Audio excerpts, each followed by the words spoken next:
Kenya to face charges at the International Criminal Court for illegal extradition actions taken against Nnamdi Kanu, as British Igbo lawyers gives President Muhammadu Buhari 48 hours to return Nnamdi Kanu to the UK. Plus, the UK had said they will give legal services to Nnamdi Kanu. A group of Igbo British lawyers have condemned the actions taken by the Kenyan government over the extradition and arrest of Nnamdi Kanu, the leader of the proscribed indigenous people of Biafra movement, and his subsequent repatriation to Nigeria to face charges on treason and others in a federal high court on July 26, 2021. The group of lawyers have condemned the actions taken by the Kenya government, saying that what they did was illegal and the Kenya government had no right whatsoever to arrest Nnamdi Kanu and extradite him to Nigeria.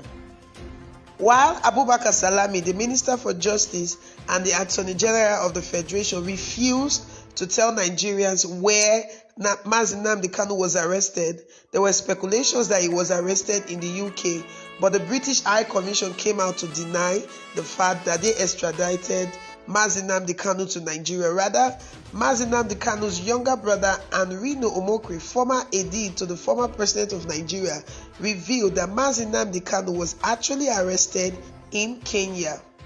And in a statement signed by the coalition of Igbo British lawyers released by Attorney E.R. Okorafor in Glasgow, Scotland, the group have said that the arrest of Nnamdi Kanu is illegal and is a defilement of his basic human rights. They have said that what the Kenya government did by detaining Nnamdi Kanu illegally and handing him over to the Nigerian government without any due process of extradition is a breach of the law, and they will be made to face it at the International Criminal Court. In a statement issued and signed by E.R. Okorafor, an attorney in Glasgow, Scotland in the United Kingdom, he has said the coalition of Igbo British lawyers has condemned the illegal and archaic manner in which the Kenyan government has acted in the illegal detention of the leader of the indigenous people of Biafra, Nnamdi Kanu, and subsequently handing him over to the Nigerian government without any due process. It is not worthy of note to mention that Nnamdi Kanu entered Kenya with his British passport, and the Kenyan government is fully aware of his citizenship status, but still went ahead and perpetrated their illegal acts, which does not only breach the personal human rights of Nnamdi Kanu, but also undermines the sovereignty of the British government. Furthermore, in the statement, it says, while this serves as a pre-action to the Kenyan government, as we shall be heading to the International Criminal Court to rectify the injustice done, as it is straight law that injustice to one is injustice to all, we are also by this medium informing the Nigerian government that they have 48 hours to return Nnamdi Kanu to the United Kingdom, and if he has any charges to answer to, they should, as a nation that is governed by the Constitution, pass through the legal process of filing an extradition notice. As failure to do so, we shall not hesitate to term this as a declaration of war, not only on Nnamdi Kanu and IPOB, but on all Igbos generally, and this we shall vehemently resist with all apparatus of law available at our disposal. While all this is being done, the Nigerian government is also being warned that no bodily harm whatsoever must be done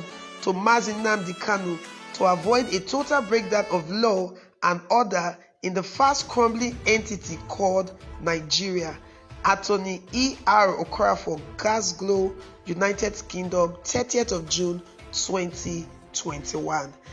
Now, this is a statement signed by the coalition of Igbo British lawyers, and they're saying that the Nigerian government has to return Nnamdi Kanu back to the United Kingdom and then issue a notice to the British that they want Nnamdi Kanu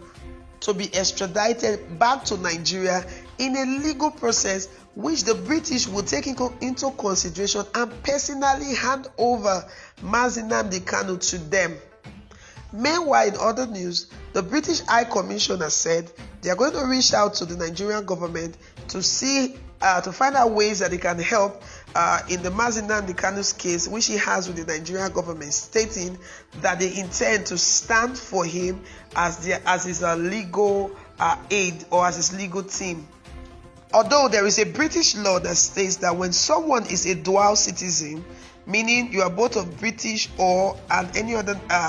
country, for example Nigeria descent, whenever you have a problem with the other country of your descent, of your birth, or let's say in this case Nnamdi Kanu is a British and Nigerian citizen and he has a problem with the Nigerian state, the British will not intervene or will not try to manipulate the judgment in your favor because you are a British citizen. But there are some exceptions to the case. The exceptions are when they notice that your human right is being infringed on, the British will intervene. When they also notice that you are being oppressed,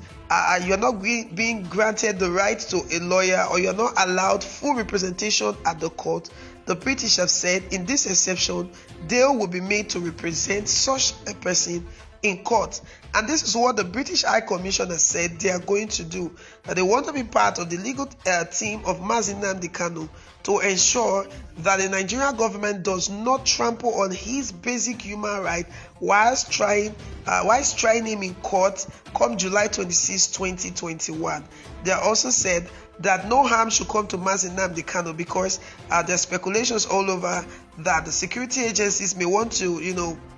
force some information out of him by beating him or maybe inflicting some form of injuries on him, and they have said this may cause further problems. So the Nigerian government should ensure that no harm comes to Nnamdi Kanu. So well guys, there you have it. The Igbo British Lawyer Coalition is saying Nnamdi Kanu should be returned back to Britain and an extradition notice be written to the British so they will personally bring him back to Nigeria, while the Kenyan government must face charges against human rights at the International Criminal Court. And the British High Commission is also saying they are going to be part of Nnamdi Kanu's legal team. What are your thoughts concerning these issues? Drop your comment and thoughts in the comment section.